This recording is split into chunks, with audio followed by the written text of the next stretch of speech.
Good morning. Welcome again to the Daily Cast, a podcast to start the day on Kilcullen Diary. I'm Brian Byrne. It's Monday, the 31st of May, 2021. The weather today, it's looking good for another fine summer's day. A little high cloud will clear by lunchtime, leaving things mostly sunny through the afternoon and evening. Temperatures will rise rapidly to around 19 degrees in moderate breezes from the southeast. Our person of interest this morning is Richard Lovell Edgeworth, born on this day in Bath, England in 1744 into an Anglo-Irish family which had settled in Ireland in the 16th century. Richard Edgeworth was educated in Trinity College Dublin and later at Oxford, and is most remembered for his inventive mind. Among his achievements in this vein was a machine for measuring the size of a plot of land. He also proposed a communications system for Ireland, using a series of line-of-sight towers which would have a semaphore machine on top to relay messages along distances. He also anticipated the caterpillar track, but though he made over 100 models in his time, he was never able to make one that worked as he wanted, in part because other necessary technologies had not been developed. But his description of his idea as a cart that carries its own road was very much evocative of what the eventual invention of the caterpillar system would be. As a wealthy member of the nobility, Edgeworth travelled widely throughout Europe, something which had been part of his family's life from the time he was a young child travelling with them.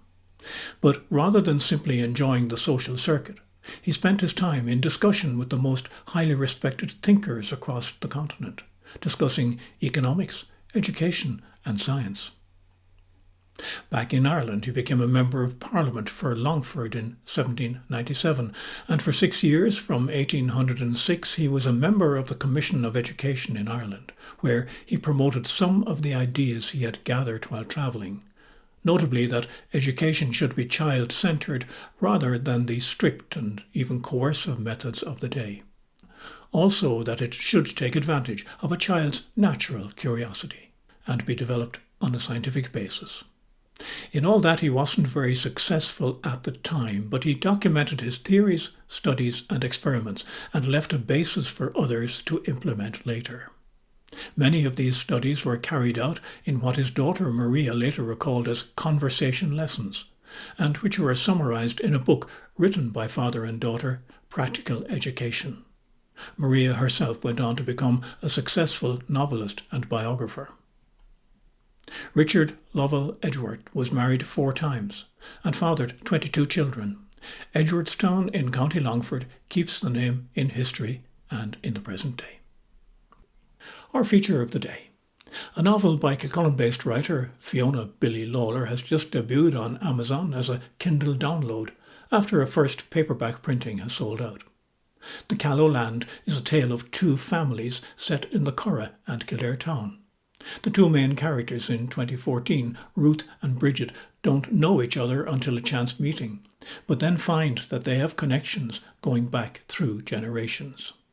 These are links of family, grief, joy and hope, and told in a way that take us into the hearts and minds of those who have shaped who Ruth and Bridget are today. The author is originally from Blessington, and though Fiona has been writing published short stories for years, this is her first full-length novel. It took her 4 years to complete, while working at her job as a paramedic and also raising her family. I asked her where the story came from.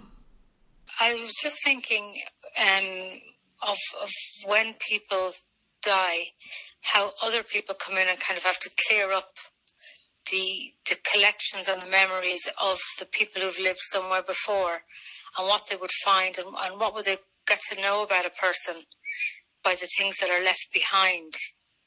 And so I thought I'd write the book backwards. So I'd write it from now, and then I would skip back to the next generation, then skip to and everything to tie it all together. I tied it all in with everything that happened on St. Bridget's Day, whether it was 1800 or whether it was 2014. Everything was, circled around the place. That was the one link. So while one person was committing suicide, taking her own life under the train deliberately, just down the road, maybe 10, 20 miles, and another woman of a similar age was having a car crash.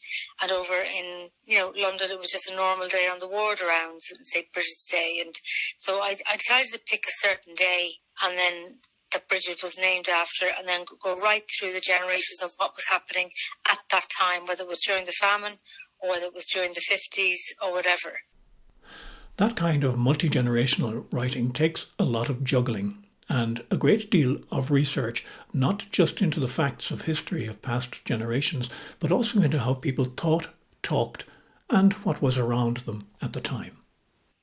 It's very hard to do, particularly because I was born in the late 60s, so I had my mother's reminiscence of her baby sham glasses and standing outside Cleary's with the umbrellas and, waiting for the picture houses. I had to get the language right, which was another thing. I was very, very, particular about the language that would be used back then, as opposed to now, the vernacular and stuff that we use now would have been totally out of place back then. So I had to kind of listen in to older people speak.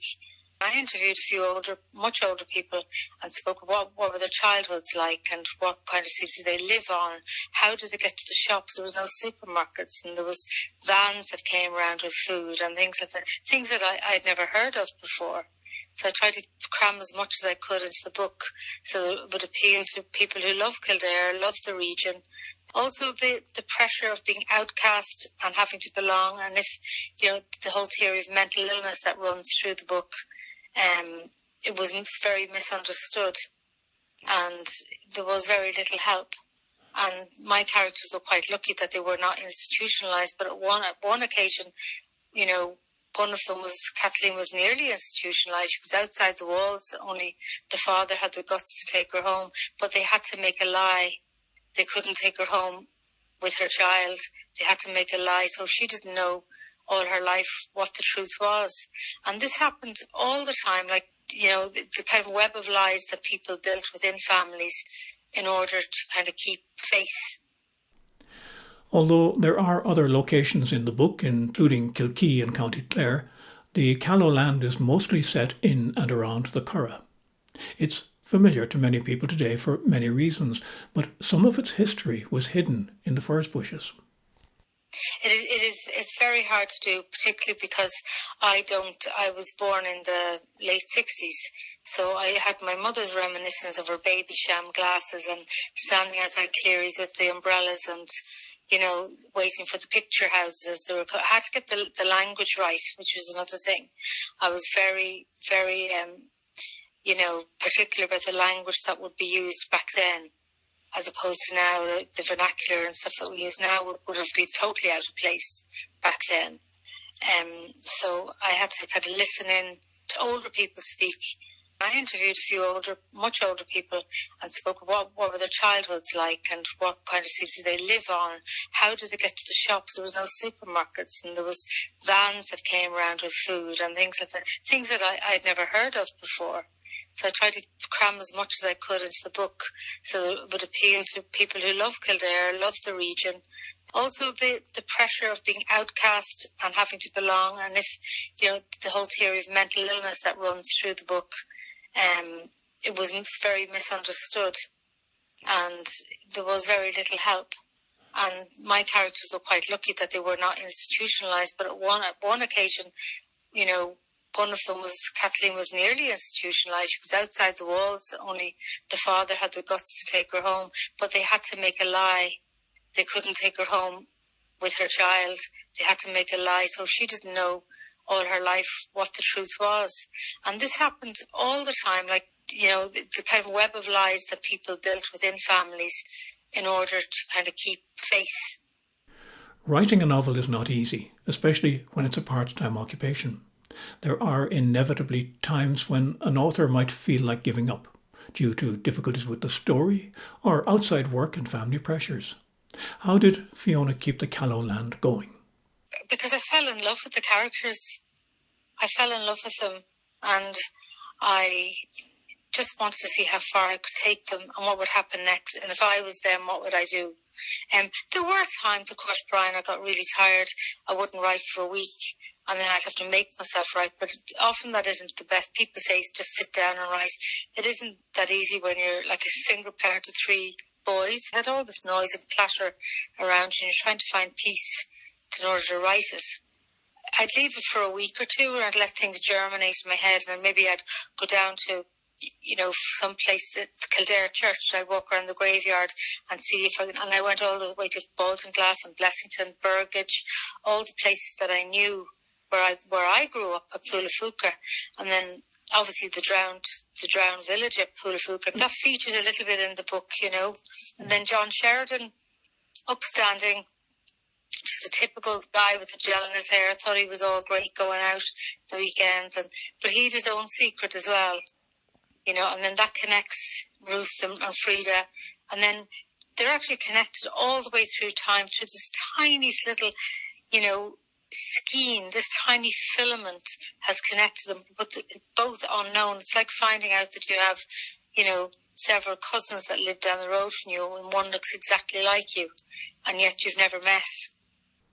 Having completed the book, in Fiona's case, using an athlete analogy, having moved from being a sprinter to a marathon runner, from short stories to a novel, how did it feel?